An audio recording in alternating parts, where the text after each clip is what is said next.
பேரை மட்டும் வீராப்பா சொன்ன பத்தாதவர்களே, செயல்லையும் ஆட்சியிலையும் அதை காட்டணும் அவர்களே. ஒன்றியத்துல பாஜக ஆட்சிய ஒரு பாசிச ஆட்சின்னு அடிக்கடி அறைகூவல் விடுத்து விட்டு இங்க நீங்க பண்ற ஆட்சி மட்டும் என்னவா? அதுக்கு கொஞ்சம் கூட குறைவில்லாத அதே பாசிச ஆட்சி தானே. ஒரு கட்சி தலைவனா ஜனநாயக முறைப்படி என் கழக தோழர்களையும் என் நாட்டு மக்களையும் பார்க்கறதுக்கோ சந்திக்கிறதுக்கோ தடை போடுறதுக்கு நீங்க யாருங்க?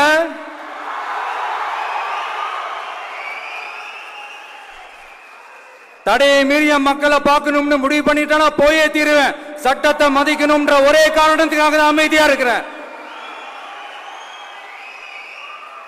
நேத்து வந்தவெல்லாம் முதலமைச்சர் ஆகணும்னு கனவு காண்றான்னு சொல்றீங்க.